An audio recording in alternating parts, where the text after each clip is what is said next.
Oh my God. So, Wowzers. Yeah. yeah, exactly. Okay, let me just start there. Christian Horner, gone, sacked, fired, whatever word you want to use.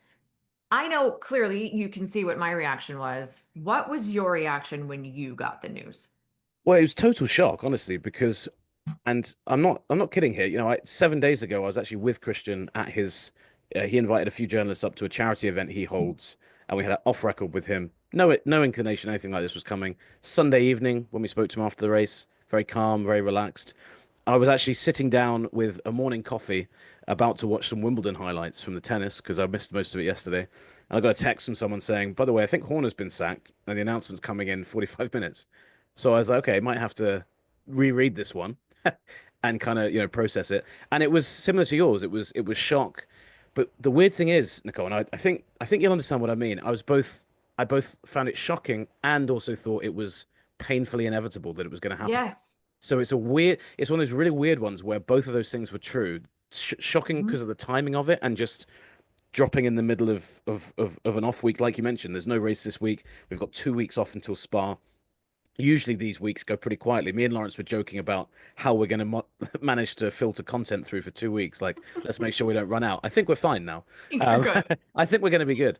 But then, yeah, obviously because we've been following this for 2 years, 3 years now, Yeah. it also felt like this was a bit of a ticking time bomb. So it's a weird one where the shock Yes. quickly was replaced by, oh, okay, this maybe didn't happen when I thought it would, but it's happened maybe quicker and more randomly than we maybe thought originally.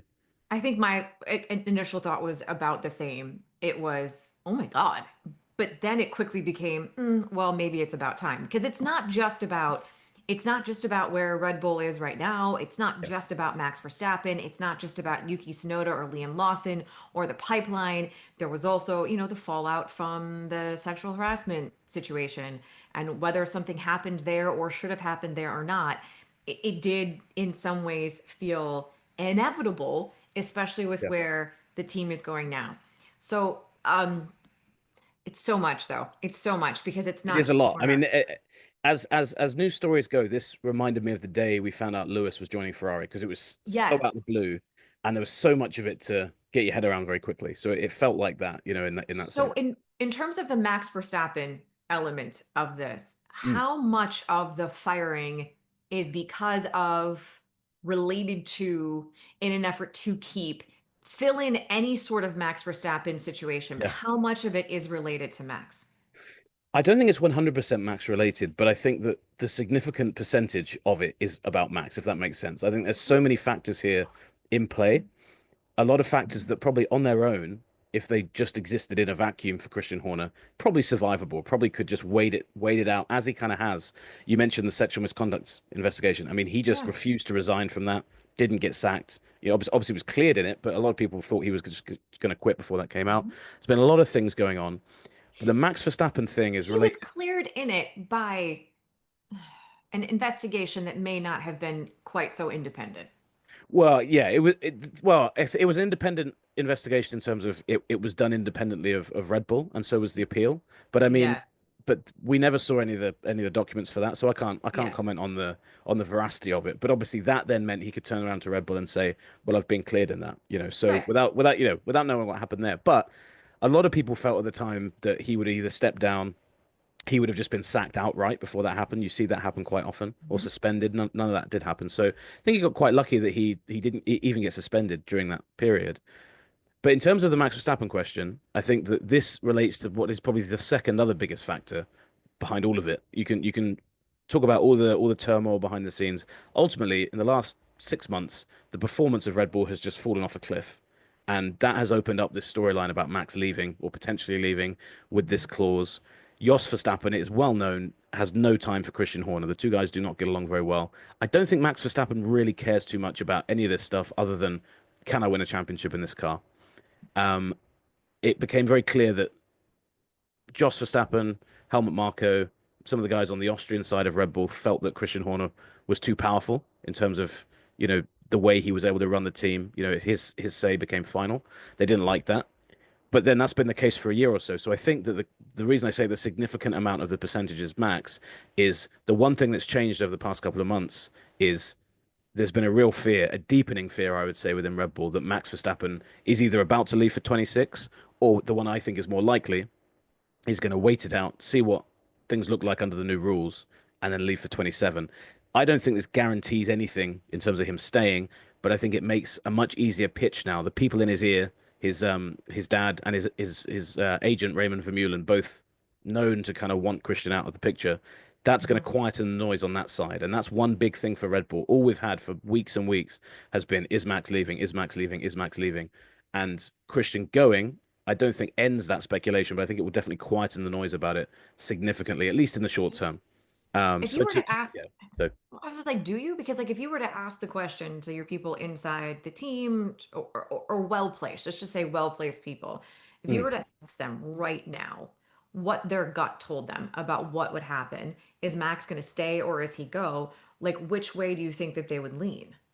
So this is a good question. So we were trying to get Eric Van Haren onto the pod very late. He's a Dutch journalist, very well connected to the Max Verstappen side of things. Works for the Telegraph. Really, really good guy as well.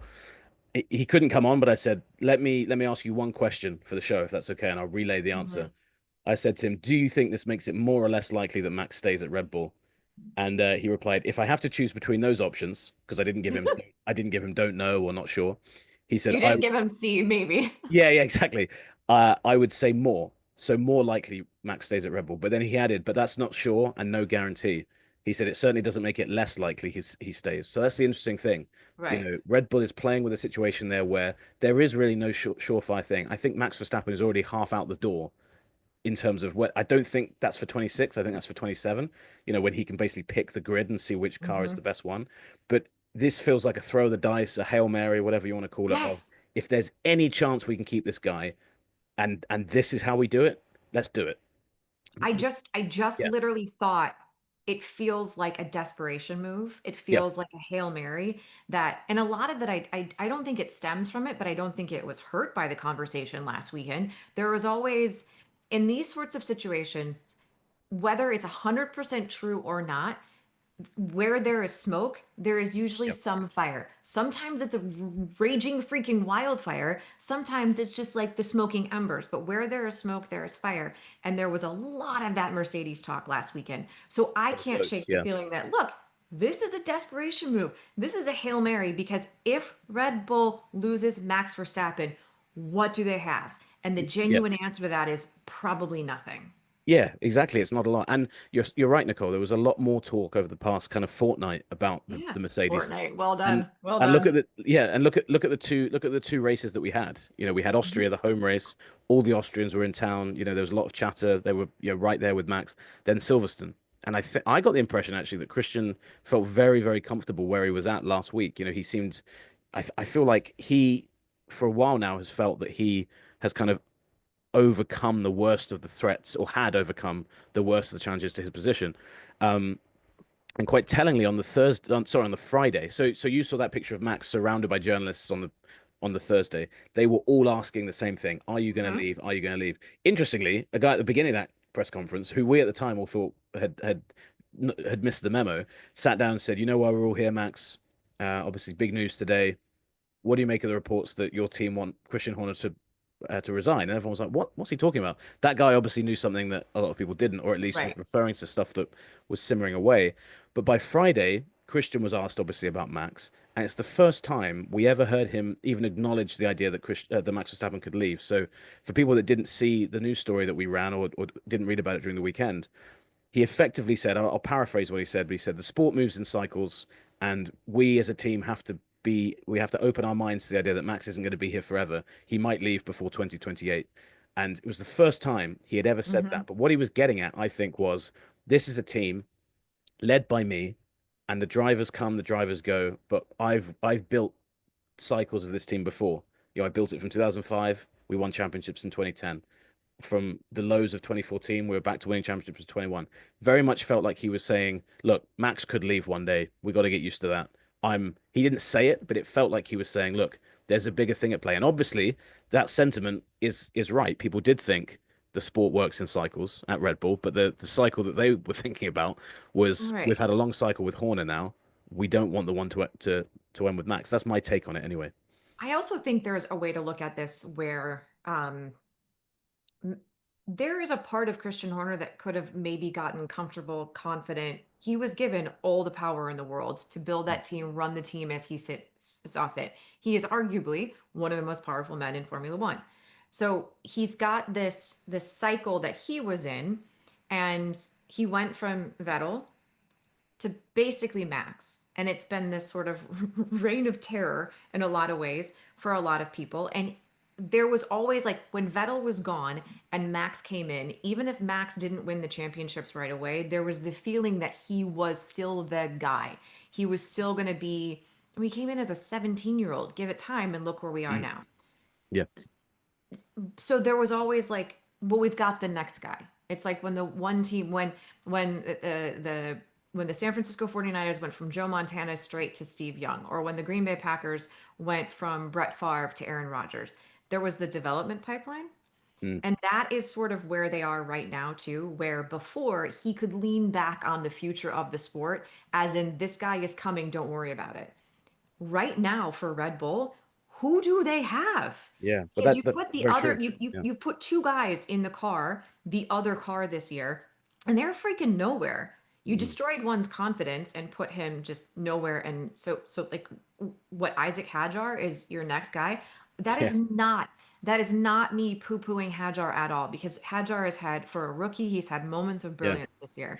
No, that's fair. He's not ready yet. Nowhere near He's ready. Yeah. not ready yet. And Hadjar's probably like, wait, you want me to go in the second Red Bull car? No, thank you. I'll just stay here because Yeah. I know what you do to people. Yuki has been nowhere. And I think as much as holding on to Max has been one thing, as the idea of losing Max has become more and more solidified, then you, from the corporate element, from the team leadership perspective, you start to look at who's next. And when the answer is, oh my God, we have nobody, because we haven't developed the pipeline, because we've been so reliant on the fact that Max Verstappen is great, a generational talent, and so good, and we've been designing cars maybe a little too much around him. When we have been doing that for so long, and the answer is we have nobody next, you look at the guy who's made those decisions, and that decision is made by Yeah. Christian Horner. And that to me feels like that is why it's happening now. And it goes Yeah. back to the smoke, there's fire. It goes back to the idea that like Max may not be leaving next year, but the idea that he's leaving is pretty solid. Yeah. Yeah, 100%. And you're right about the pipeline. I mean, you look at last year when when we knew that Perez was possibly on the way out, and there was lots of talks about, what are they going to do? Who are they going Mhm. to sign? Carlos Sainz was an option. Let's not forget, but hopefully, this was going to be a very Nico Hulkenberg centric show until this happened. I know, I Um, feel bad. I know, yeah, I know. But look, Hulkenberg was there as well for a little bit as well. They could have signed him. He was very open about talking to other teams, and I know for a fact that Max Verstappen is a big fan of definitely of Hulkenberg. Mhm. Maybe less Yeah. so. There's history with Sainz that we won't get into, but you know basically it was clear Max wanted a more competitive teammate. But he said as well at the same time, he said, but that isn't the be all and end all because I've got one of those in Perez, to your point, and he still can't drive the car. So the car had to come first before the teammate. And yet at the same time, Red Bull and the backing themselves into a corner thing, it is crazy because if Max Verstappen left right now, that car legitimately could be eighth, ninth, tenth in the championship if you started the season from scratch because drivers Mhm. just can't get it out of Q1 or Q2 sometimes. It looks that difficult to drive. So yeah, it's a wild situation, and I do think that Horner felt like he could kind of hold the gates back on this for a while. He thought, look, I just got to get through. It's a bit like, I guess it's a bit like, a gambler that gets deeper and deeper into debt. You're like, Mhm. all I got to do is get to that next big payday. All I got to do is Right. get to the big payoff of Max winning another race or us introducing a development piece that flings us back into contention. That hope against hope that you're going to get something, Mhm. and the further it got, the further away from Red Bull kind of being back to their old self you felt they could get. So, yeah, I think that's there as well. The big interesting point for me as well, and without going into too much of this, I think your point there that you made, Nicole, is a really good one because the the Thai ownership has 51% of Red Bull. We've said a few times, haven't we? The only way Horner's ever going to leave is if he loses the support of those guys. Yep. Clearly, he has done that now, and you wonder whether that is ultimately what they've looked at. They've looked at, right, we've got Christian Horner here, but look at the state of the team he's leaving us in at the moment. We have no pipeline, like you said. The car is in disarray. Max might leave the team. Let's not forget we've lost Adrian Newey, Jonathan Wheatley. Rob Marshall, the guy who's designing McLaren's cars right now, he was Red Yep. Bull. Will Courtney, the head of strategy, is about to leave for McLaren.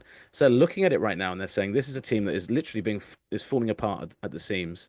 And if you were honest with it, you would look at it and say, well, one of the common denominators here has to be the guy leading the team.